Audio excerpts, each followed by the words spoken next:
Special സാധനം ഉണ്ടാക്കുന്നുണ്ട്. തൈരും മുളകുമാണ്. അതിനേക്ക് ആവശ്യമായിട്ടുള്ള മുളക് പറിക്കാൻ വന്നതാണ്. ഇതിനകത്തിപ്പോൾ ഒറ്റൊരു മുളകേ ഉള്ളൂ. നമുക്ക് ബാക്കി കാന്താരി മുളക് എടുക്കാം. അപ്പോൾ നമുക്ക് കാന്താരി മുളക് എടുക്കാൻ പോവാം. ഇവിടെ കാന്താരി മരം അപ്പം നമുക്ക് ഇതിൽ കുറവാണ് കാന്താരി. കാന്താരി കായ് വരുന്നുള്ളൂ.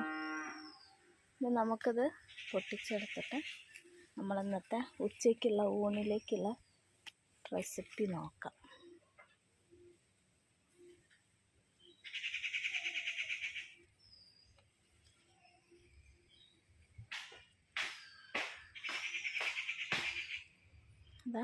ഇത്രയാണ് കിട്ടിയിട്ടുള്ളത്.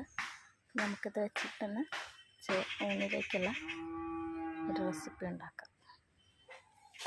ഇനി നമുക്ക് അടുത്തതായിട്ട് രുചിയുടെ രാജാവായ നമ്മുടെ കറിവേപ്പിൻ്റെ ഇലയാണ് വേണ്ടത്. അപ്പോൾ നമുക്ക് കറിവേപ്പിൻ്റെ ഇല പൊട്ടിച്ചെടുക്കാം.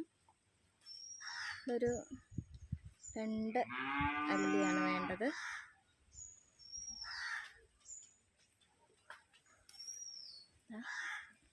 രണ്ടല്ലി കറിവേപ്പിൻ്റെ ഇല, നമ്മുടെ കാന്താരി മുളക്. ഇനി നമുക്ക് റെസിപ്പി ഉണ്ടാക്കാം. അപ്പോൾ ഗൈസ്, ഇതാ നമ്മുടെ കറിവേപ്പിൻ്റെ ഇല, കാന്താരി, വലിയ മുളകിനൊക്കെ ഒന്ന് കുളിപ്പിച്ചെടുത്തിട്ടുണ്ട്. ഒരു കുഞ്ഞ് കഷ്ണം ഇഞ്ചി എടുത്തിട്ടുണ്ട്.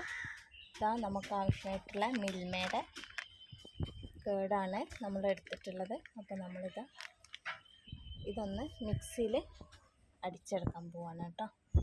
ഇതിൻ്റെ പ്രത്യേകത എന്ന് പറയുന്നത് ഇതിൻ്റെ തണ്ടൊന്നും നമ്മൾ കളയുന്നില്ല.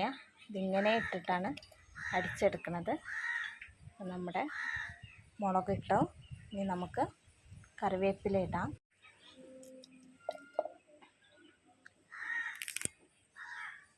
കറിവേപ്പില. ഇനി നമുക്കിതിലേക്ക് നമ്മുടെ തൈര് ചേർക്കാം. നമ്മുടെ തൈര് ജാറിനകത്തേക്ക് നമ്മൾ ഇട്ട് കൊടുക്കുകയാണ്. തൈര് എടുക്കുമ്പോൾ നമ്മൾ ശ്രദ്ധിക്കേണ്ടത് തൈരൊന്ന് അരിച്ചിട്ടെടുക്കണം. അതിനകത്ത് വെള്ളം ഉണ്ടാകും. നമുക്ക് കുറച്ചും കൂടെ ഒന്ന് തിക്കായിട്ട് കിട്ടാൻ വേണ്ടിയിട്ടാണ് കേട്ടോ. ഇനി നമുക്കിതൊന്ന് കറക്കിയെടുത്തിട്ട് നമ്മുടെ റെസിപ്പി നോക്കാം. മിക്സിയിൽ ഇത് അടിച്ചെടുത്തിട്ടുണ്ട്.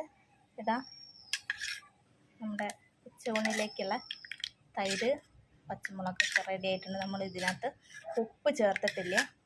അതിലേക്ക് ആവശ്യമായിട്ടുള്ള ഒരു നുള്ളു ഉപ്പ് ചേർത്ത് കൊടുക്കുക. നന്നായിട്ട് ഇളക്കി യോജിപ്പിക്കുക. അപ്പോൾ ഇന്നത്തെ ഉച്ചയൂണിൻ്റെ ഒരു സ്പെഷ്യൽ ഐറ്റമാണ്. എല്ലാവരും ട്രൈ ചെയ്യുക. ഞങ്ങളുടെ ചാനൽ സബ്സ്ക്രൈബ് ചെയ്യുക, സപ്പോർട്ട് ചെയ്യുക. അപ്പോൾ മറ്റൊരു വീഡിയോയിൽ കാണുന്നവരേക്കും ടാറ്റാ, ബൈ.